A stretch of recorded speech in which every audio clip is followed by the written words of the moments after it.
Good morning, students. I am Madhuri. Welcome to online classes. In our last session, we discussed about first unit concepts, testing in software lifecycle, and product paradigms and metrics and measurement. Now I am going to discuss about second unit, testing in process, topics, process in general, and test planning and control. First of all, what is a process? A process is a series of activities performed to fulfill a purpose and produce a tangible output based on a given input. We may not realize it, but processes are everywhere and every aspect of our daily work. This is the basic definition of process in real life. When it comes to software, a software process is the set of related activities that leads to the production of the software.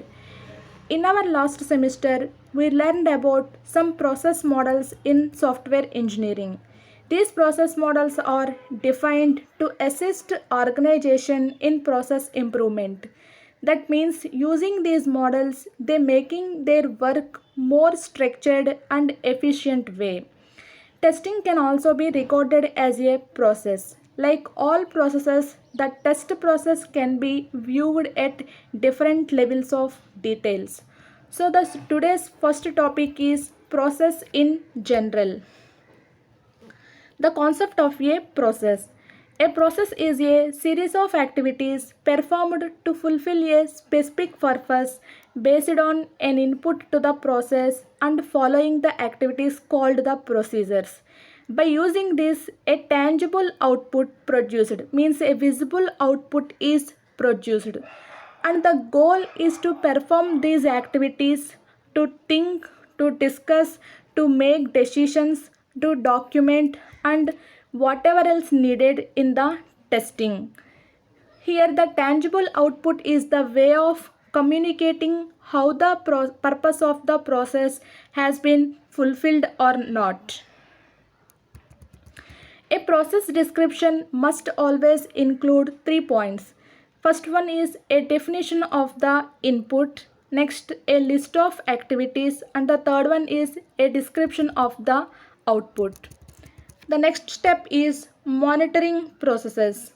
Monitoring process is the responsibility of a management in charge of a specific area to know how the pertaining processes are performed. For testing processes, it is important for the test leader to know how the testing is performed and progressing. It is important for the people in charge of process improvement to be able to pinpoint which processes should be the target processes for improvement activities and to be able to predict and later determine the effect of the process improvement activities. The next step is processes depend on each other. The input to a process must be the output from one or more preceding processes, and the output from a process must be the input to one or more other processes. And these process models could be in a textual form or it could be in a graphical representation. The third step is the overall generic test process. The purpose of the test process is to provide information to assure the quality of the product, different decisions, and the processes for the testing assignment. This generic test process is applicable for each of the test levels to be included in the course of the development and maintenance of a product. So these process should be used in testing such as component testing, integration testing, system testing, and acceptance testing. The fourth step is our testing processes.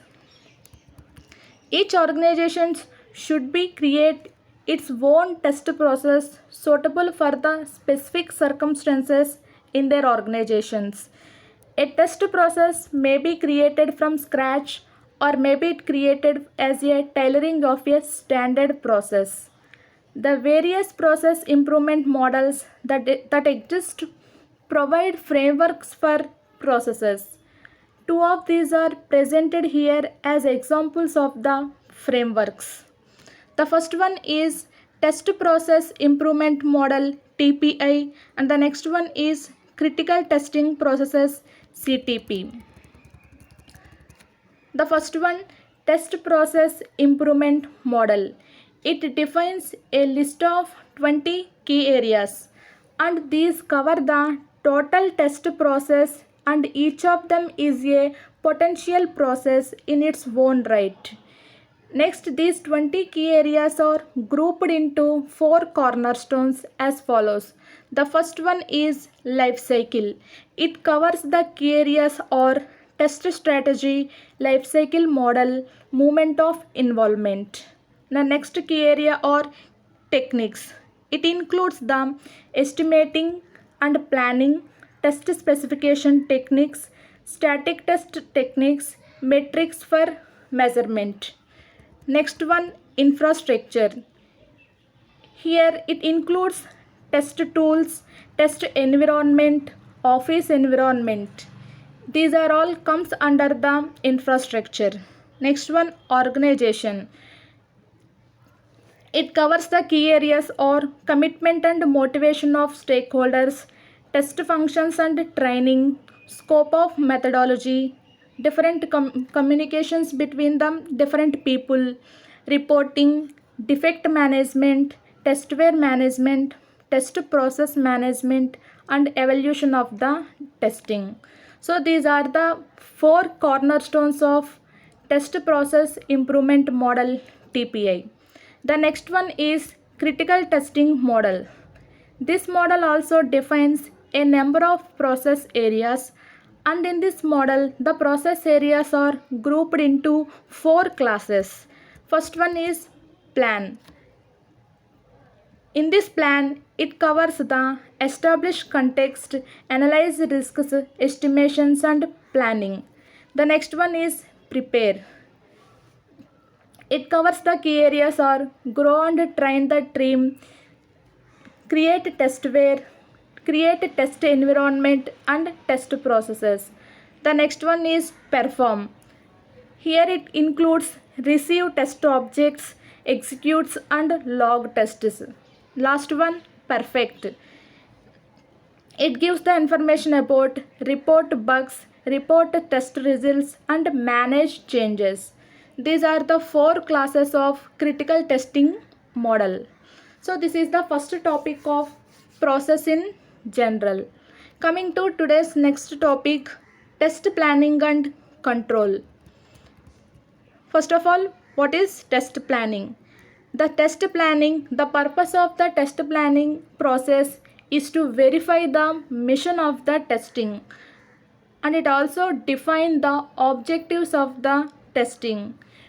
And the next one, to make the necessary decisions for testing. And the last one, to transform the test strategy into an operational plan for the performance of actual testing task at a hand. The planning must be first be done at the overall level, resulting in a master test plan. Next one, control. The purpose of the control part is to ensure that the planned activities are on track by monitoring what is going on or take corrective actions as appropriate. Here in this test planning and controls, majorly 3 points are taken: the inputs, the activities or the output. The inputs, which is the process, is based for test strategy, master test plan and information about how the testing is progressing. The next one, activities. The activities are verify the mission and define the objectives of the testing and decide the testing strategy and document how the general test strategy and the project test plan apply to a specific test level. So these are the activities in test process. The next one is the output consists of level test plan. The first step is Input to test planning and control. The planning of a test level is based on the relevant test strategy. The level test plan outlines how the strategy is being implemented in the specific test level in the specific project at hand. The decisions to make in the test planning and control processes are guided by the expected contents of a test plan. Here we are taking the decisions are not made for the purpose of writing the plan. It is also important for purpose of getting agreement and commitment of all stakeholders in the test to be performed. And this planning and control of the test are continuous activities till the product is delivered. The next step is documents of the test planning and control. The IEEE 829 standard suggests some contents of a test plan. So the document contains the following test plan identifiers. The first one is introduction. It contains scope, risks and objectives of the test. The next one, test items or text objectives. The third one is features. It means what are the features to be tested in the testing process. The fourth one is approach. What are the approaches like different targets, techniques or templates to be used in the testing. Next, fifth one is item pass or fail criteria. It gives information about exit criteria and including coverage criteria also. The next one is testing tasks like analysis, design, implementation, execution and evaluation. The seventh step is what are the environmental needs. And the eighth one is what are the management responsibilities. Ninth one is staffing and training needs. And 10th one gives the different risks that are presented in the testing. These are the steps that the documentation contains for the test planning. The next step is activities in test planning. The test planning should start as early as possible.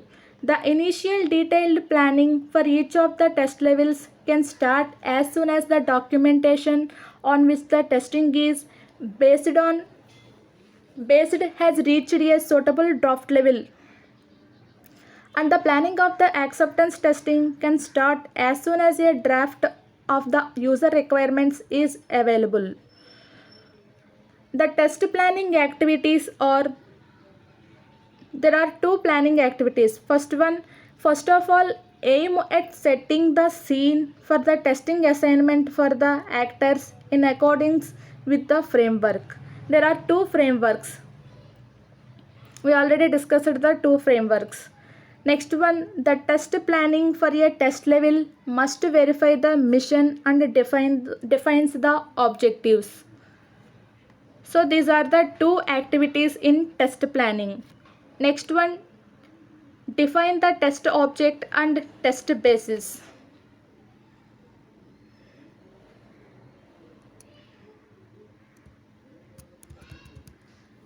The object of the testing depend on the test level. The test planning must identify the test basis, and this test basis defines what is we are going to test in relation to this. And these test levels include the determination of the coverage to achieve for the appropriate coverage items. The expected coverage must be documented in the level test plan as part of the completion criteria. And these coverage items are depend on the test basis. So these are the examples of the most common test bases and corresponding coverage items are listed in this table. Here in this table, the test levels are component testing, component integration testing, system testing, and system integration testing and acceptance testing. In this component testing, the test bases are requirements, detailed design, and code or implementation. The in this basis, the coverage items are different statements and different decisions and conditions taking for the testing. The next one is component integration testing. Here the test basis is architectural design. In this architectural given design, the coverage items are internal interfaces and individual parameters. The next one, system testing. The system testing, the test basis is software requirement specification, and the coverage items are requirements in functional requirements or non-functional requirements. Next one, system integration testing. The test basis is product design. It gives the coverage items as external interfaces, individual parameters. Last one, acceptance testing. The test basis is user requirement specification and user manual. Here the coverage items are requirements expressed as different use cases and business scenarios. These are the examples of most common test bases and corresponding coverage items. Coming to next step, defining the approach. The test approach must be based on the strategy for the test at hand. This section expands the approach and makes these approaches operational. And the approaches must at least cover the test methods and test techniques to be used, the structure of the test specification to be produced and used. The next one, the tools to be used in the test strategy, the interfaces with the configuration management, and the measurements to collect in the testing, and the important constraints such as availability or fixed deadline or scheduling time. So these are the approaches for the testing we are planning for. First of all, the test object determines the methods. Here the two methods are static test and dynamic test. If the test object is something that can be only read, the method is static test. If the test object is executable software, the method is dynamic test. And the structure of the test specifications must be outlined here. And this specification may be structured in many ways. For example, using the IEEE 829 standards, there are some specifications. And the next one, the usage of tools must be described in this approach. And the fourth point, the interface with configuration management covers the how to identify and store the configuration items we produce in the test process, how to get the configuration items we need for like designing specifications, source codes, and requirement specifications. Next, how to handle the traceability of the testing levels. Next, how to register and handle the incidents that are presented in the different test levels. These are all covers the configuration management. And the last one, the measurements to be collected or used for monitoring and control of the progress of the testing. So these are all comes under the approaches. The next step is defining the completion criteria. The completion criteria are what we use to determine if we can stop the testing or if we have to go on to reach the objective of the testing or to reach the goal of the testing. And these completion criteria are derived from the strategy and should be based on a risk analysis. If the higher the risk, the stricter the completion criteria. If the lower the risk, the less demanding and specific completion criteria are derived. And these completion criteria guide the specifications of a test and the selection of test case design techniques. These techniques are exploited to provide the test cases that satisfy the completion criteria. Means it gives the information about the goal of the testing. The most appropriate completion criteria are vary from different test level to test level, and these completion criteria for the test may specified or described as follows. The first one, specified coverage has been achieved or not. The second one, specified number of failures found per test effort has been achieved. The third one, no known serious faults. And the fourth one, the benefits of the system are bigger than the known problems. These are all comes under the completion criteria. The next step is defining work products and their relationships. Typical deliveries or work products from a test level or level test plan, test specifications, test environment, test logs and generals and test environment. Here we will discuss about only level test plans and test specifications. The level test plan is the plan being specified in this process using the master test plan. And the second one, test specifications. The test specification is a collective term for the result of the test design and implementation activities. It is important that the structure of the test specification is outlined in the level test plan, and these test specifications may be structured in many organizations in many ways, and each organization must figure out which structure is most suitable for their organizations. And the structure of the test specification could be held in one document or in several separate documents. Here I am taking an example using the IEEE 829 standards. It gives the specifications of structure of the specifications may consist of a test design consisting a number of test groups. This is the first specification of IEEE 829 standard. And the next one is a number of low level test cases extracted from the high level test cases. And the third one is a number of test procedures. Each encompasses a number of test cases to be executed in a sequencing manner. So this is the defining work products and their relationships. Coming to next step, scoping the test effort. In this step, we have three mutually dependent parameters that we as testers needed to balance, and the parameters are time, resource and quality. Here the time defines the available calendar time, and the resources are the available people and tools in the software organization, and the quality comes under the quality of the testing in the product.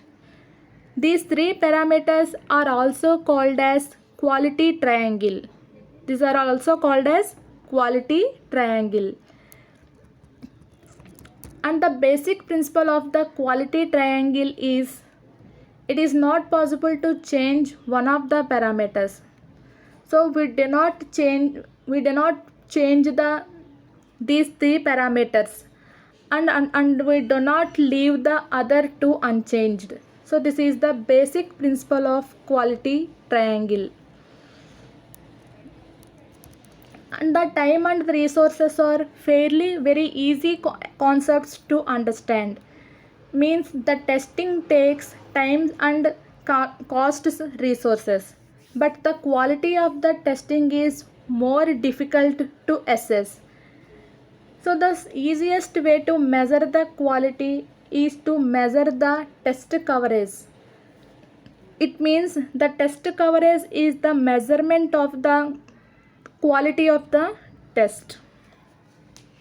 So this is the scoping of the test effort using the quality triangle parameters. The next one, metrics for the test planning and control. Metrics to be defined for the monitoring and control of the test planning and control activities themselves. It may include number of tasks commenced over time, number of tasks completed over time, and number of time spent on each task over time. These are all the metrics for the test planning and controls. And these are the steps have to be compared to the estimates and schedule of the test planning and control activities. So this is our today's topics. Thank you.